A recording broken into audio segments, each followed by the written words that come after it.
जय श्री कृष्ण। आइए हम सुनते हैं नारद जी का पूर्व चरित्र। इस चरित्र को नारद जी व्यास जी को सुना रहे हैं। नारद जी कहते हैं कि पिछले कल्प में मैं अपने पूर्व जीवन में था। वेद पाठी ब्राह्मणों की एक दासी का लड़का। वे योगी वर्षा ऋतु में एक स्थान पर चातुर्मास कर रहे थे। बचपन से ही मैं उनकी सेवा में नियुक्त कर दिया गया था। मैं बालक था, फिर भी किसी प्रकार की चंचलता नहीं करता था। जितेंद्रिय था, खेल कूद से दूर रहता था और आज्ञानुसार उनकी सेवा करता। मैं बोलता भी बहुत कम था। इस प्रकार उनकी सेवा करते करते मेरा हृदय शुद्ध हो गया और वे लोग जैसा भजन पूजन करते थे उसी में मेरी भी रुचि हो गई। इस प्रकार शरद और वर्षा इन दो ऋतुओं में तीनों समय उन महात्मा मुनियों ने श्री हरि के निर्मल यश का संकीर्तन किया और मैं प्रेम से प्रत्येक बात सुनता रहा। चातुर्मास बीतने पर वे महात्मागण वहां से चले गए। श्री व्यास जी ने पूछा, नारद जी, जब आपको ज्ञान उपदेश करने वाली महात्मागण चले गए तब आपने क्या किया? उस समय तो आपकी अवस्था बहुत छोटी थी।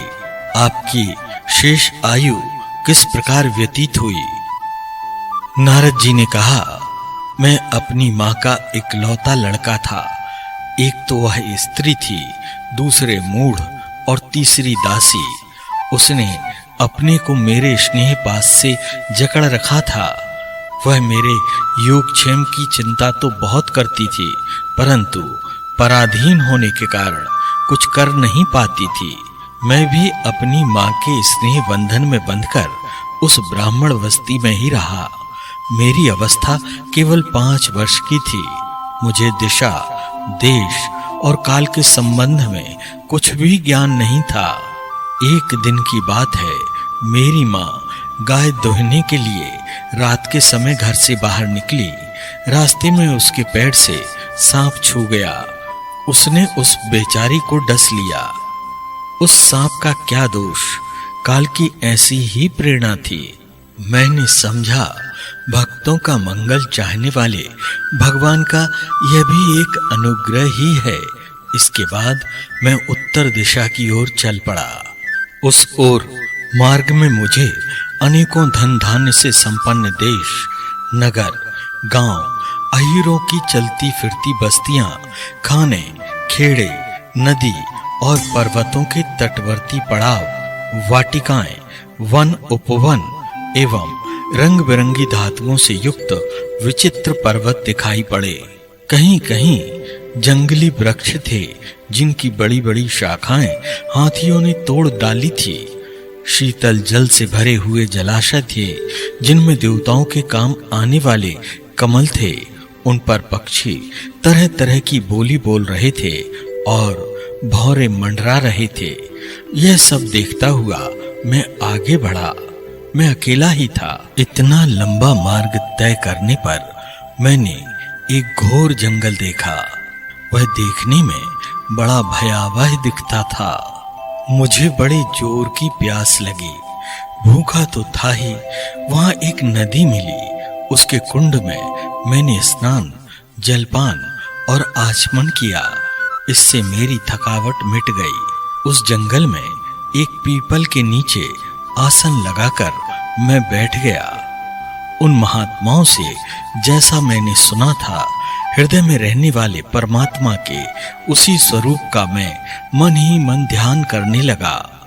मैंने भक्ति भाव से चित्त द्वारा भगवान के चरण कमलों का ध्यान किया और हृदय में धीरे धीरे भगवान प्रकट हो गए।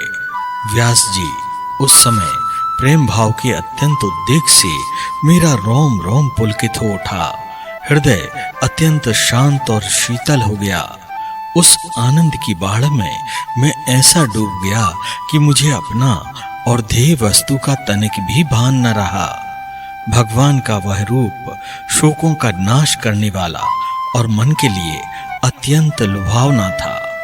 मैंने उस स्वरूप का दर्शन फिर करना चाहा, किंतु मन को हृदय में समाहित करके बार-बार दर्शन की चेष्टा करने पर भी मैं उसे नहीं देख सका। इस प्रकार निर्जन वन में मुझे प्रयत्न करते देख स्वयं भगवान ने, जो वाणी के विषय नहीं है, बड़ी गंभीर और मधुर वाणी से मेरे शोक को शांत करते हुए कहा, इस जन्म में तुम मेरा दर्शन नहीं कर सकोगे।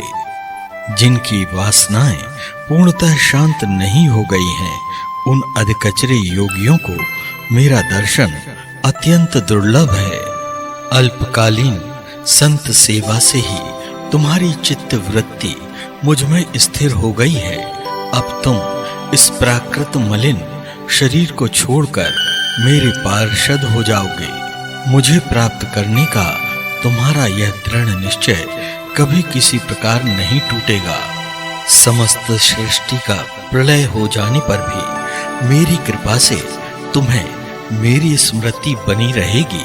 इतना सुनकर मैं आनंद से काल की प्रतीक्षा करता हुआ पृथ्वी पर विचरने लगा। व्यास जी, इस प्रकार भगवान की कृपा से मेरा हृदय शुद्ध हो गया, आसक्ति मिट गई और मैं श्री कृष्ण परायण हो गया।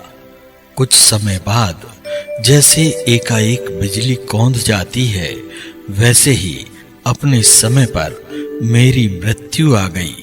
1 चतुर्युगी बीत जाने पर जब ब्रह्मा जगे और उन्होंने सृष्टि करने की इच्छा की, तब उनकी इंद्रियों से मारीच आदि ऋषियों के साथ मैं भी प्रकट हो गया।